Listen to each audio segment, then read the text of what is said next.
Okay, so the second thing we started last week is we started our My Wish paintings. So this is what I want you to think of 3 to 4 of the techniques we just did in the last lesson, maybe 3 or 4 that were your favorite, and I want you to create a painting. So this is for that smaller piece of watercolor. I attached a presentation that has some examples from last year, and I can even show you some examples from 8A this year too. I'll put those links in the assignment.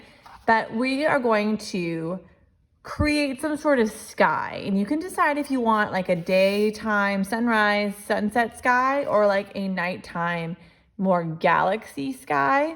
That's totally up to you and whatever choice you want.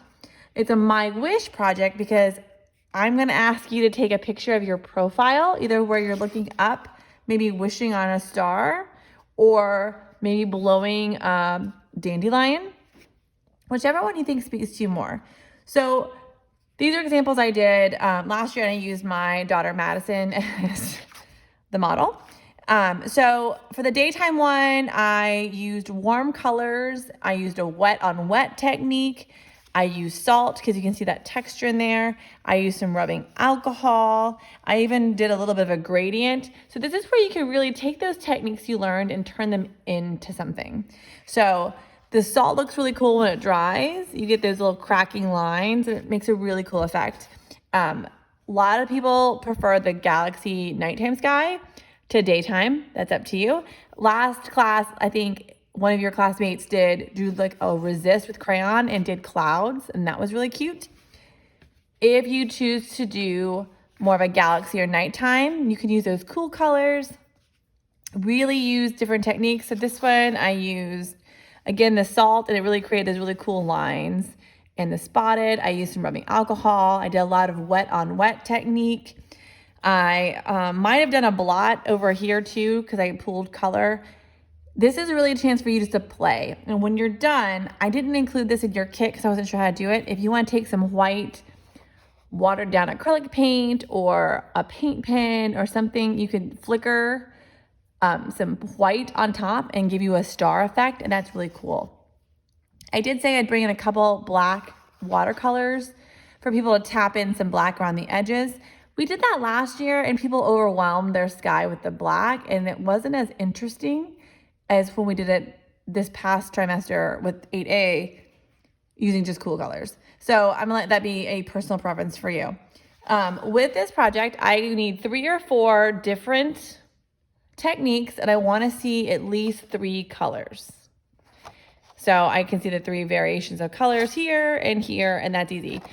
So you're going to need to paint your background. And your class only got halfway done with this because we did on yesterday for Halloween, we did Halloween games all day. So they're going to finish this up on Monday. So you have some time to do this. I suggest if you have the time, kick it all at once, or if you need to take a break, that's fine too. So get out your watercolor paper, that smaller one. I want you to start thinking about what were those favorite techniques. Plastic always makes a really cool technique, like if you want to look like mountains or something. Dry brush, I've seen it all. So start deciding what you want to do and just start painting. Like I told the kids, start light. You can always build it darker. It's hard to go lighter without taking up with paper towel. But if you don't like something, you can always blot it, one of our techniques, and make it lighter. If you paint something and you want to let dry, or you go have lunch, or you need a break to do other class projects, you can come back and you can paint wet paint on top of the dry paint. And we know from our previous lesson that that's glazing, and the stuff you paint on the bottom won't move or mix. You can kind of just layer colors. So really this project is where I'm encouraging your class not just to slap some paint on a paper. I really want you to play and see how the watercolors really work. It's hard to control where they go, which is hard for some of our friends. So I'm just gonna put some water down on my paper in different spots and just go for it. There's really no rhyme or reason, and I'm not gonna have you watch me do this whole project because you can figure it out yourself. So I'm gonna start with a little purple. I'm gonna dab some purple in, and sometimes just popping in color and seeing how that goes is a really cool technique. I also wanna have some magenta, and if you paint them right next to each other, they will blend and kind of starburst themselves. So really kind of just see what you like. And I kind of went dark there, and I don't like that for this.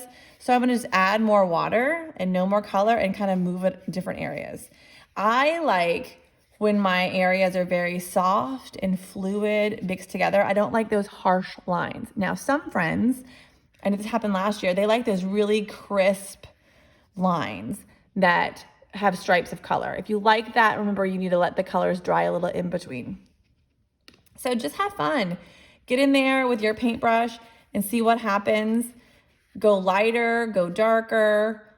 Remember, more water is lighter, less water is darker. If you don't like something, you can let it dry and try and paint over it. I really love when the paper is wet, how that paint just kind of moves and has a mind of its own. So 3 colors, 3 watercolor techniques. If you're gonna use salt or hand sanitizer, rubbing alcohol, or saran wrap, make sure you put that down when the paint is still wet.